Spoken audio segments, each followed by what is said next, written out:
जय हिंद दोस्तों, स्वागत है आपका हमारे यूट्यूब चैनल ज्ञान सिविल सर्विसेज में। दोस्तों आज हम लोग पढ़ने वाले हैं एनसीईआरटी हिस्ट्री के बारे में। और दोस्तों उसमें हम लोग क्लास 6 से स्टार्ट करेंगे और कुल 12 तक जो है हम लोग एनसीईआरटी जो है कंप्लीट करेंगे धीरे धीरे कर करके। दोस्तों आप लोगों को कुल जो है 6 क्लास में 11 चैप्टर हैं हिस्ट्री में। और जिसमें पहला चैप्टर है दोस्तों क्या, कब, कहाँ और कैसे।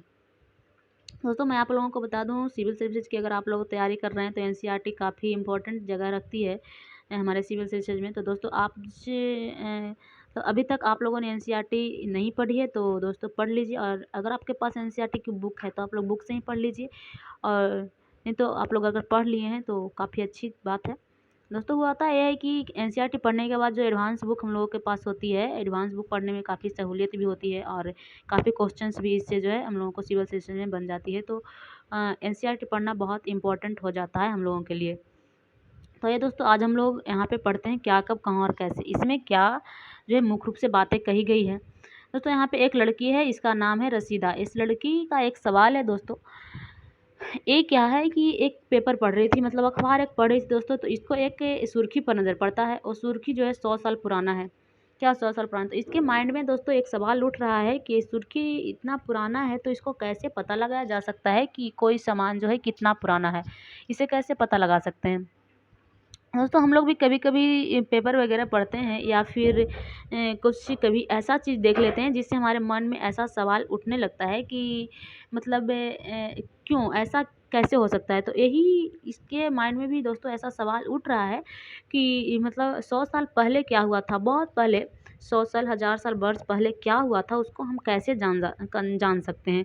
ये पेपर में जो है कैसे छाप दिया कि सुर्खी जो है 100 साल पुराना है, यही इसके माइंड में जो है सवाल है। दोस्तों आइए इसका जो है कहते हैं, बोल रहा है कैसे पता लगाया जा सकता है। मतलब यहाँ कहने का मतलब कि जो कल क्या हुआ था, मतलब कल जो हमारे देश में या विश्व में धरती पर क्या हुआ उसको हम लोग जानने के लिए क्या करते हैं कि रेडियो सुन लेते हैं, यानी मतलब न्यूज़ वगैरह टीवी पर सुनते हैं या फिर हम लोग पेपर पढ़ते हैं या फिर मैगजीन, ये सब वगैरह जान करके जो है हम लोग मतलब कल क्या हुआ था या इस महीने में क्या हुआ, पिछले कई वर्षों में क्या हुआ, ये सब चीज़ जो है हम लोग जान सकते हैं। किसी व्यक्ति से अगर बातचीत करें तो 2-4 साल पहले की बातें भी हमको पता हो जाए, लेकिन दोस्तों बहुत पहले क्या हुआ उसको कैसे पता लगाया जा सकता है। तो यही दोस्तों यहाँ पे कहने का मतलब इसका है कि बहुत पहले क्या हुआ था ये कैसे जाना जा सकता है। तो दोस्तों यहाँ पे एक कह रहा है कि अतीत के बारे में कुछ जाना जा सकता है, मतलब क्या क्या चीज़ें जो है अतीत के बारे में हम लोग जान सकते हैं। तो बहुत सारी चीज़ें हैं, जैसे कि पहले के लोग आज जैसा पहले मतलब ऐसे बड़े बड़े बिल्डिंग्स तो नहीं होते होंगे ना। तो दोस्त कैसे मतलब पहले के जो लोग थे वो कैसे कैसे घरों में रहते थे, या कैसे कैसे वो लोग खाना खाया करते थे, वो लोग मतलब पहनावा उनका कैसा था, वो लोग कृषक थे या व्यापारी थे, पशु पालते थे, पशुपालन का ज्ञान था या नहीं था, ये सारी चीज़ों को हम लोग पता लगा जा सकता है। जैसे आज बगैर आज सब जो है हम लोग कहानियाँ सुनते हैं या फिर हम लोग फिल्में नाटक वगैरह देखते हैं, मतलब टेलीविज़न पर जो फिल्में देखते थे पहले ऐसा था या नहीं था, वो लोग कैसी कैसी नाटक देखा करते थे या कहानियाँ सुना करते थे। या फिर अगर हम खेल की बात करें तो आज जैसे हम लोग हॉकी, कबड्डी, मतलब ये सारी चीज़ें जो खेलते हैं, तो पहले ये सारे खेल खेले जाते थे या नहीं जाते थे। अगर ये सारे खेल नहीं थे तो वो लोग कैसे खेले थे, किस तरह की खेल खेलते थे। तो ये सारी चीज़ों को जो है जाना जा सकता है कि अतीत में ये सब मतलब कैसे थे। दोस्तों बोल रहा है कि लोग कहाँ रहते थे। तो सबसे पहले अगर हम बात करें दोस्तों, तो सबसे पहले की बात करें तो सबसे पहले लोग जो है नर्मदा नदी के तट पर रहना शुरू किए थे। नर्मदा नदी के तट पर दोस्तों नर्मदा नदी का यहाँ पे लोकेशन दिया है, बोल रहा है मानचित्र पृष्ठ 2 में। आइए देख लेते हैं, मानचित्र एक दिया होगा। ये दोस्तों देखिए मानचित्र एक दिया है जिसमें नर्मदा नदी यहाँ पे दर्शाया गया है। तो इसमें दोस्तों यहीं पे जो है इसके आसपास ही इसके तट पर जो है लोग सबसे पहले रहना शुरू किए थे। दोस्तों एक बात यहाँ पे याद रखिए, नर्मदा नदी जो है नर्मदा नदी और ताप्ती नदी, ये दो ऐसी नदियाँ हैं जो अरब सागर में गिरती है। बाकी के जो ओवरऑल सारी नदियाँ, जैसे सिंध की नदी भी इधर से आकर के दोस्तों अगर हम बात करें तो सिंध नदी भी इधर से आकर के दोस्तों इधर ही गंगा में मिल जाती है, और फिर उसके बाद इधर से आकर के इधर यहाँ पे गिरती है गंगा नदी। ऐसा सोन, चंबल, यमुना सब गंगा नदी में मिल जाती है और यहाँ से आकर के मिलती है। दोस्तों ब्रह्मपुत्र नदी भी यहाँ आकर गंगा में मिलती है और यहाँ से बंगाल की खाड़ी में गिर जाती है। महानदी भी यहाँ से गिरती है, गोदावरी नदी भी यहाँ से इधर ही गिरती है। तो मतलब सारी नदियाँ जो है दोस्तों ओवरऑल कहें तो यहाँ पे ही गिरती है बंगाल की खाड़ी में, जैसे कि पेनार है, तुंगभद्रा, कृष्णा, दक्कन, गोदावरी, मतलब गोदावरी नदी, ये सारी जो है दोस्तों कावेरी यहाँ पे होगा देखिए, तो ये सारी नदी ओवरऑल बंगाल की खाड़ी में ही गिरती है। लेकिन अगर दोस्तों ये दो नदी की बात किया जाए, ताप्ती और नर्मदा नदी की, तो दोस्तों ये ताप्ती और नर्मदा दो ऐसी नदियां हैं जो मतलब पूरब की ओर न गिर करके पश्चिम की ओर गिरती है और वो अरब सागर में गिरती है। तो ये दोनों अपवाद में आ जाता है, ऐसा करके आप लोग याद रख लीजिए कि ये दो नदियां हैं, नर्मदा नदी और ताप्ती नदी, जो कहाँ पर गिरती है, अरब सागर की ओर गिरती है, बंगाल की खाड़ी में नहीं गिरती है। तो दोस्तों यही नर्मदा की नदी के किनारे जो है सबसे पहले लोग जो है रहना सहना शुरू किए। तो दोस्तों सबसे पहले लोग यहाँ पे रहना सहना शुरू किए थे। तो ये लोगों का जो है मतलब कृषि का भी ज्ञान नहीं था और न ही ये लोगों को पशुपालक का ज्ञान था। ये लोग क्या करते थे कि जंगल में ही रहते थे, मतलब बड़े बड़े बिल्डिंग नहीं बना पाते थे, मतलब घर का भी ज्ञान नहीं था कि घर में रहा जा सकता है। जंगल में ही रहते थे और वो लोग जो है अपनी जीवन यापन फल फूल कंद वगैरह के मतलब खा करके ही ये लोग जीवन निर्वाह करते थे।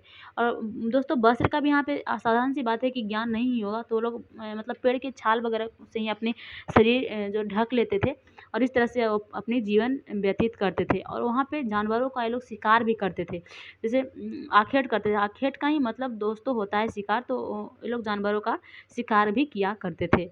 अब आगे धीरे धीरे दोस्तों बात करें, धीरे धीरे बसना, जब नर्मदा नदी से दोस्तों बसते बसते लोग और भी जगह पे बसना शुरू कर दिए, जहाँ पे मतलब उनको लगा कि नहीं यहाँ पे जीवन यापन किया जा सकता है, तो वहाँ पे बसना शुरू कर दिए। तो दोस्तों यहाँ पे अगर हम बात करें पश्चिमी सुलेमान और किरथर पहाड़ी की, तो इसका लोकेशन भी हम अभी दिखाते हैं आप लोगों को कहाँ पे पड़ता है। तो सुलेमान और किरथी पहाड़ी की अगर हम बात करें, तो वहाँ पे दोस्तों आज से 8,000 साल पहले वहाँ पे सबसे पहले गेहूँ और जौ जैसी फसल उगाना शुरू हो गया। उसके बाद वहाँ पे पशुओं को पालना शुरू हो गया, जैसे गाय हो गया, बैल, बकरी। ये सारे लोग वहाँ पे क्या करे किए कि पशु को पालना शुरू किए हों कर दिए। मतलब उनको धीरे धीरे ज्ञान हो गया कि नहीं जो है पशु पाला जा सकता है, शिकार के योग्य नहीं है, ये पालने योग्य है। तो उसे ज्ञान उनको ज्ञान हुआ और वो लोग जो है पशुपालन की शुरुआत कर दिए और वहाँ पे मतलब कृषि की भी आरंभ हो चुका था। कहाँ पे दोस्तों? सुलेमान और किरथर पहाड़ी में। उसके बाद धीरे धीरे दोस्तों रहते रहते यहाँ पे जो है उत्तर पूर्व में और मध्य में एक और पहाड़ी पड़ता है, गारो, जो पूर्व की ओर पड़ता है, और एक है बिंद पहाड़ी। तो ये दोनों पहाड़ी में सबसे पहले जो यहाँ पे कृषि का विकास हुआ दोस्तों, और बिंद में जो है चावल उपजाया गया सबसे पहले। दोस्तों आइए यहाँ पे लोकेशन देख लेते हैं कहाँ पे पड़ता है। तो यहीं पे दोस्तों देख लीजिए, ये है बिंद पहाड़ी और यहीं पे दोस्तों सबसे पहले चावल उगाया गया था। ठीक है, और यह है गारो पहाड़ियाँ। तो यहीं पे दोस्तों गारो और बिंद पहाड़ी में सबसे पहले जो है चावल उगाया गया और यहाँ पे दोस्तों सबसे पहले कृषि का विकास देखा गया है। लेकिन दोस्तों इससे पहले आज से 8,000 साल पहले यहाँ पे सुलेमान और किरथन में ही दोस्तों कृषि का आरंभ लोग कर चुके थे। और कृषि ही नहीं बल्कि पशुपालन के ज्ञान भी इन लोगों को हो चुका था। ठीक है, अब आगे दोस्तों चलिए देखते हैं। आगे बोल रहा है कि यहाँ पे एक सहायक नदी का पता लगाने के लिए कह रहा है, सिंधु और सिंधु के सहायक नदी। दोस्तों सिंधु नदी के कुल 5 सहायक नदियाँ यहाँ पे, इसका लोकेशन है देखिए यहाँ पे आकर के, ये सिंधु नदी है और यहाँ से दोस्तों इधर से आकर के इसमें झेलम, चिनाब, रावी, ब्यास और सतलज, ये सारी नदियाँ इसमें आकर के मिलती है।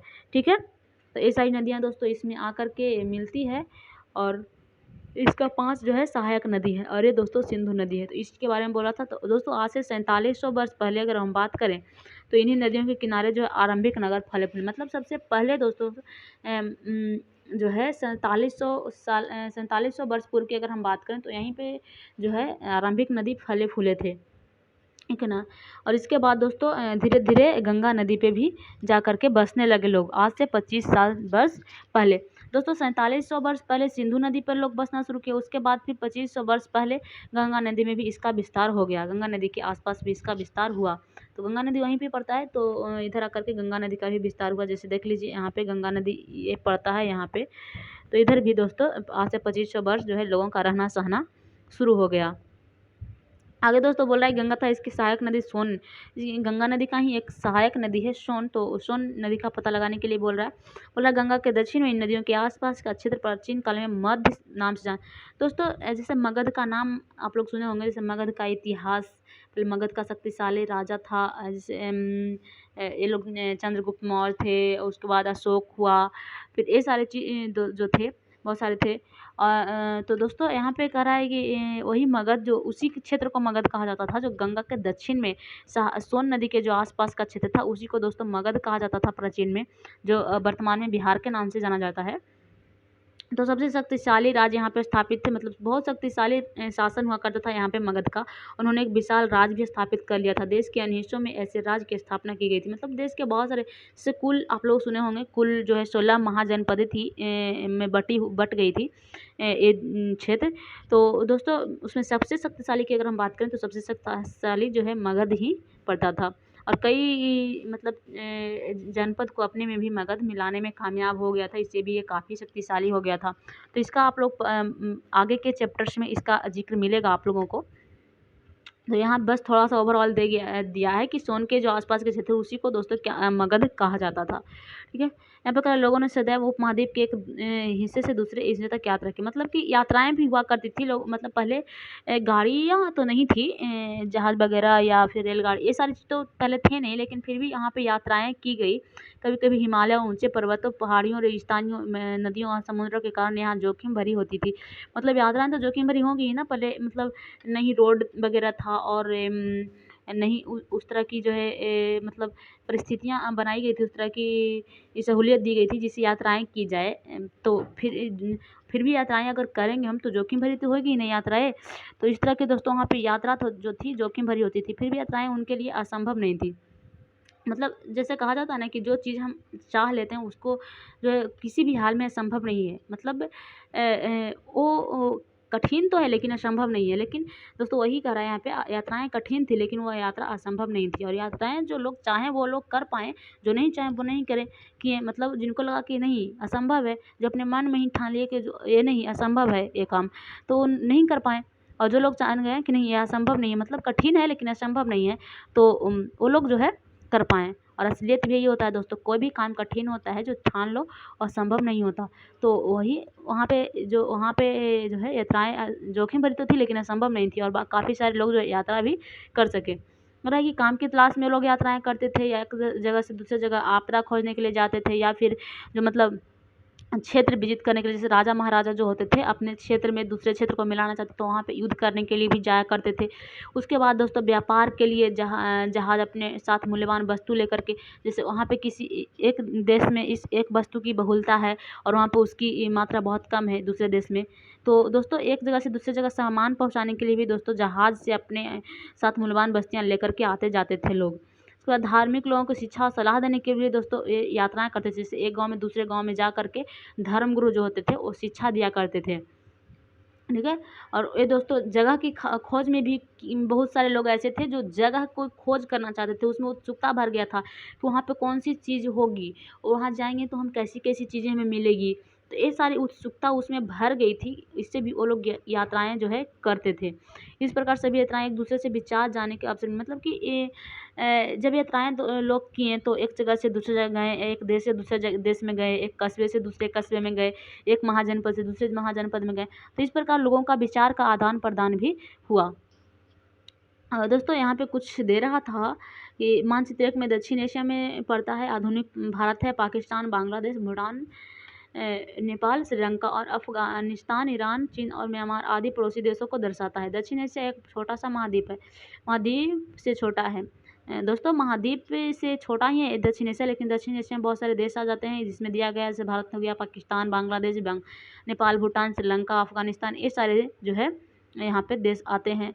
लेकिन विशालता तथा बाकी एशिया से समुद्रों, पहाड़ियों और पर्वतों से बंटे होने का निश्चय प्रायः उपमहाद्वीप कहा जाता है। दोस्तों उपमहाद्वीप जैसे देखिए ये बहुत बड़ा क्षेत्र है दक्षिण एशिया, लेकिन इसको उपमहाद्वीप कहा जाता है क्योंकि ये इसमें पर्वत भी आ जाते हैं, समुद्र भी है, पहाड़ियाँ भी है, तो ये सारी चीज़ों को मिला करके। ठीक है, अब यहाँ पे दोस्तों हम लोग जानते हैं कि लोग यात्राएं क्यों करते थे।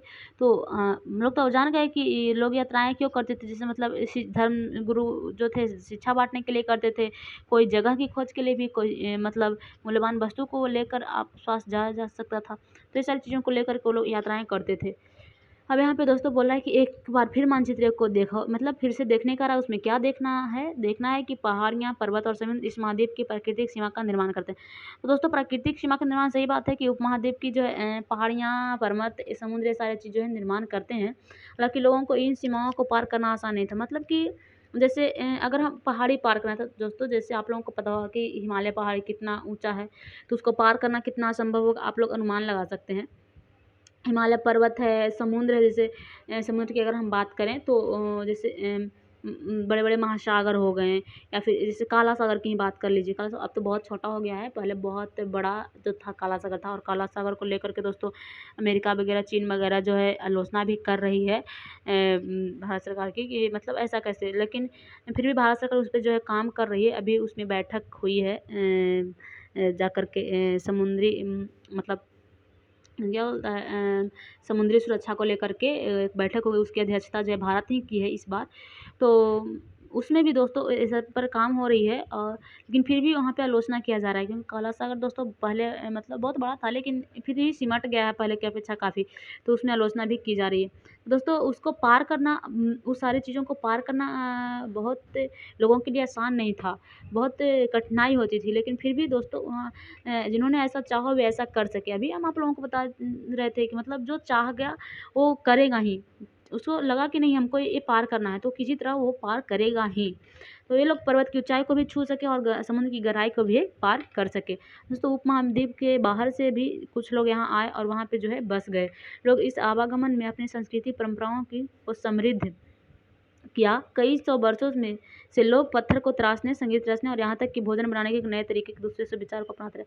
मतलब कि एक जगह से दूसरी जगह गए तो दोस्तों पता चला कि वहाँ पे कैसे जो वहाँ के लोग हैं किस तरह से पत्थर तराश करके औजार का निर्माण कर रहे हैं, कैसे जो वहाँ पे गाने गाए जाते हैं, संगीत रचे जाते हैं, और वहाँ पे भोजन बनाने का क्या क्या तरीका है। तो ये सारे जो विचार थे वो एक देश से दूसरे देश में जो है आदान प्रदान हुआ। मतलब उस देश को पता चला कि इस देश में क्या है, और इस देश को पता चला कि उस देश में क्या है, उस जगह में क्या है। तो यही वास्तविकता थी, वहाँ की विचार एक दूसरे के आदान प्रदान हुआ। अब यहाँ पे दोस्तों देश के नाम के बारे में बोल रहा है, मतलब कि इंडिया नाम क्यों पड़ा। हमारा देश का जो भारत है, इंडिया, हिंदुस्तान, ये सारे नाम है।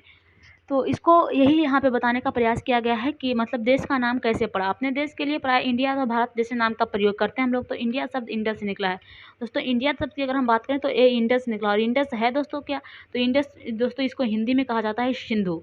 मतलब सिंधु को ही इंग्लिश में इंडस कहा जाता है। जैसे हम लोग कहते हैं ना सिंधु नदी, इसको इंग्लिश में ही इंडस रिवर भी कहा जाता है। तो उसी प्रकार मतलब सिंधु का इंग्लिश शब्द है इंडस, और इसी से दोस्तों बना है इंडिया। तो हमारे एटलस में जो ईरान और इराक का पता लगाने के लिए करा, मतलब एटलस मतलब वही जो आप लोग ग्लोब वगैरह रखते हैं, तो उसमें ईरान और यूनान का पता लगा लीजिए कहाँ पे है। ईरान तो दोस्तों यहीं पे होगा, जैसे सऊदी अरब के आसपास होगा, सऊदी अरब के ठीक के ऊपर या नीचे ऐसी तरफ देखिएगा, सऊदी अरब के आसपास ही ईरान। ईरान का पता लगाने के लिए करा। यहाँ पे दोस्तों 2500 साल पहले उत्तर पश्चिम से आने वाले ईरानियों और यूनानियों ने सिंध को हिंदोस और इंदोस, जैसे दोस्तों यहाँ पे ये लोग दो जो थे यात्राएं करते थे, भारत में आते थे। तो उत्तर पश्चिम से जब भारत में आए ये लोग, तो सिंधु नदी से पार करके आए, सिंधु नदी से होते हुए ही भारत में प्रवेश किए। तो दोस्तों जब ये लोग आ रहे थे तो सिंधु नदी को ये लोग सिंधु नहीं कह पाए, उसका नाम तो सिंधु था, लेकिन वो लोग कहें कि हिंदोस है। ईरान के लोग क्या हैं कि हिंदोस है, और जो यूनान के लोग थे वो कहें कि इंदोस है। और इस नदी के जो दोस्तों भूमि प्रदेश को इंडिया कहा, मतलब कि उस नदी को इंदोस और हिंदोस कह रहे थे, और इसका जो भूमि था उसको कह दिए कि नहीं ये इंडिया है। तो इस प्रकार दोस्तों हमारे भारत का नाम जो है इंडिया पड़ गया इसी कारण से।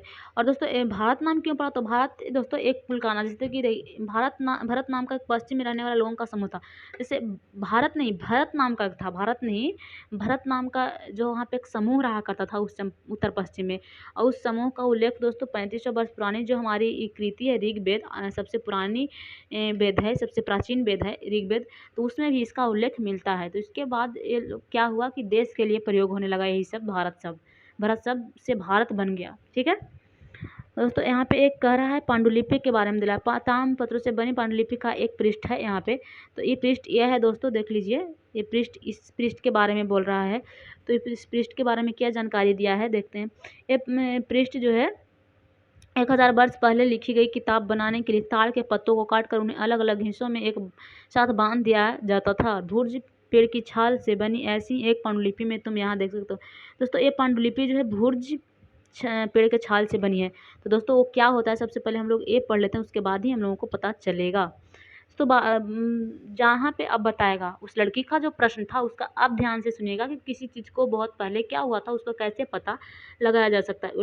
लड़की का यही सवाल था रसीदा का कि मतलब 100 साल पहले या बहुत साल पहले क्या हुआ था, हमें कैसे पता लग सकता है।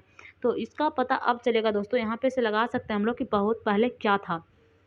तो अतीत की जानकारी हम कई तरह से प्राप्त कर सकते हैं। इसमें एक तरीका है कि अतीत में लिखी हुई पुस्तक को ढूँढो या पढ़ो। मतलब जिस समय की हम बात खोज रहे हैं, उस समय की पुस्तक को अगर हम ढूँढें, कोई भी वो पुस्तक लिखा हो, उस समय अगर कोई व्यक्ति पुस्तक लिखा हो तो उस पुस्तक को ढूँढें और उसको पढ़ें। उस पढ़ने से हम लोगों को ज्ञान होगा कि उस समय क्या हुआ था। उसके बाद नहीं तो हाँ, उस पुस्तक में हाथ से लिखे होने के कारण उसको पढ़ मतलब कोई ना कोई तो वहाँ पे पढ़ा लिखा होगा जो पुस्तक लिखा होगा, और वो हाथ से लिखी गई पुस्तक होगी, इसलिए उसको दोस्तों पांडुलिपि कहा गया। ठीक है, तो हम लोग पांडुलिपि को पढ़ करके बहुत पहले क्या हुआ था ये पता लगा सकते हैं। दोस्तों अंग्रेजी में पांडुलिपि को मैन्युस्क्रिप्ट कहा जाता है। क्या कहा जाता है? मैन्युस्क्रिप्ट। मैन्युस्क्रिप्ट में दोस्तों मेनू हाथ के लिए प्रयोग हुआ है।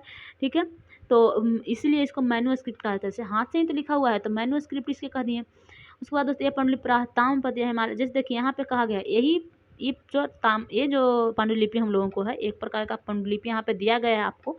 तो आप लोग इस पांडुलिपि को पढ़ नहीं पाइएगा, जो उस वक्त लिखे होंगे उसको पढ़ पाएंगे।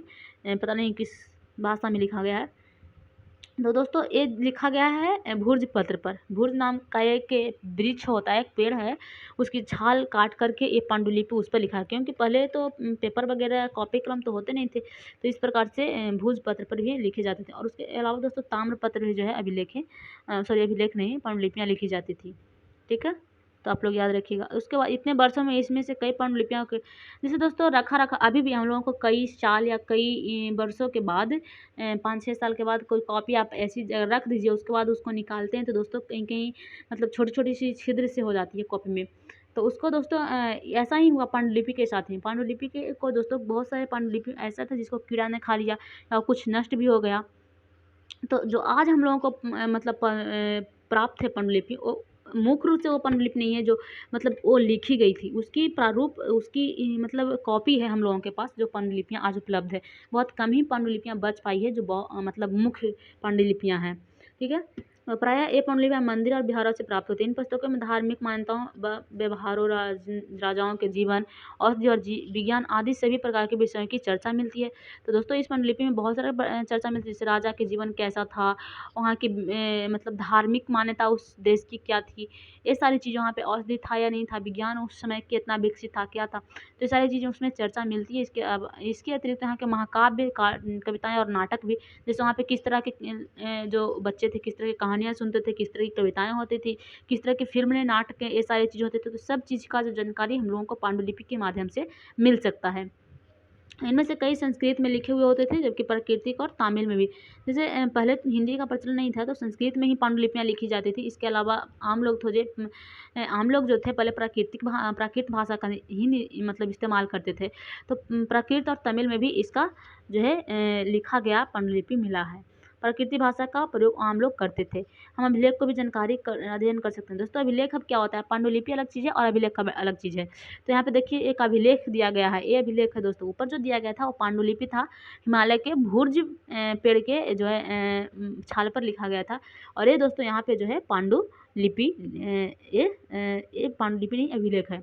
तो अभिलेख क्या होता है दोस्तों, तो अभिलेख जो होता है पत्थर या धातु पर अपेक्षाकृत कठोर सतहों पर उत्तीर्ण किया जाता है।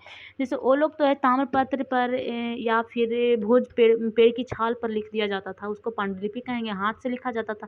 लेकिन ये दोस्तों बहुत कठिनाई के साथ या तो पत्थर पर या तो फिर किसी धातु पर कठोर सतह उसको खुद करके मतलब वहाँ पे उत्तीर्ण करवाया जाता था, ताकि कभी मिटे नहीं, ऐसा इसको मान करके जो है इसको खुदवाया जाता था। ठीक है, कभी कभी शासक के लोग अपना तथा अन्य लोग अपने आदेश को इस तरह उत्तीर्ण करवाते थे, मतलब उत्तीर्ण करवाते थे ताकि उन्हें देख सके, पढ़ सके और पालन कर सके। मतलब राजा लोग उत्तीर्ण करवा देते थे कि आम जनता इसको देख करके इसको पढ़ेगा और उसका पालन करेगा। कुछ अन्य प्रकार के अभिलेख भी मिले जिनमें राजाओं रानियों के सहित अन्य स्त्री पुरुष ने भी अपने कार्यों का विवरण उत्कीर्ण करवाए हैं। उदाहरण के लिए शासक लड़ाइयों में अर्जित विजयों का लेखा जोखा भी करते थे।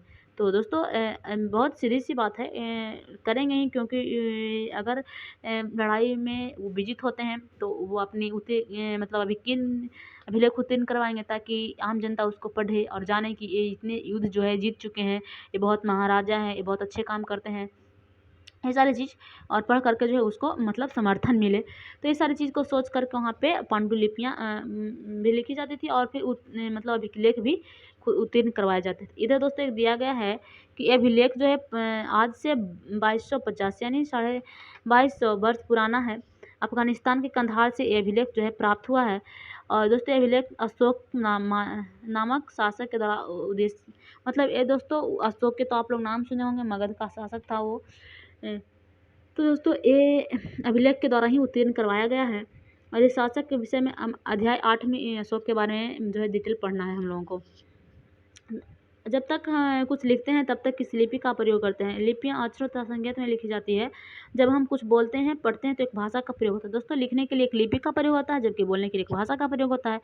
दोस्तों ये अभिलेखी इस क्षेत्र में प्रयुक्त होने वाली यूनानी और अरामेइक नामक 2 लिपियों तथा भाषाओं में है। इसका अगर हम दोस्तों बात करें तो ये अभिलेख कई क्षेत्र में प्रयुक्त होने वाले में बहुत क्षेत्रों में प्रयुक्त होती है और ये मुख्य रूप से दोस्तों यूनानी और अरामेइक नामक लिपि में लिखा गया है। अब आगे हम बात करें, यहाँ पे देखिए दोस्तों बाईं तरफ एक प्राचीन नगर में प्राप्त पात्र यहाँ पे दे रहा है। उसके बाद फिर इस पात्र का प्रयोग 4700 वर्ष पूर्व चांदी का मतलब 4700 वर्ष पहले आप समझ रहे हैं, 4700 वर्ष पहले आप पूर्व में पढ़ें कि कहाँ पे विकास था लोगों का, तो 4700 वर्ष पूर्व सिंधु नदी के आसपास लोगों का जो है रहने सहने का विकास हो गया था। तो ये दोस्तों मुख्य रूप से वहीं से मिला होगा 4700 वर्ष पूर्व अगर बोल रहा है तो। और यहाँ पे एक चांदी का सिक्का दिया गया है। इस तरह के सिक्के का प्रचलन 2500 वर्ष पूर्व यानी कि गंगा नदी के आसपास जब लोग रहते थे तब इसका प्रचलन शुरू किए होंगे। हमारे द्वारा आज प्रयोग में आने वाले सिक्के से कैसे भिन्न है, तो आप लोगों को साफ तौर पर दिख रहा होगा कि ये चांदी के सिक्के हैं और आज ये जो है चांदी के सिक्के नहीं होते हैं। और उसके बाद फिर दोस्तों आज यहाँ पे देख लीजिए ये चरकोन है, चरकोन भी नहीं है दोस्तों और भी इसका डिजाइनिंग अलग है, लेकिन आज के सिक्के जो है गोल होते हैं। तो बहुत तरह से यह सिक्के आज से काफ़ी भिन्न हैं। सिक्कों की प्राप्ति के लिए छानबीन और खुदाई भी करते हैं। इनसे कुछ वस्तुएं पत्थर, पक्की ईंटें और कुछ धातु की बनी हो सकती है।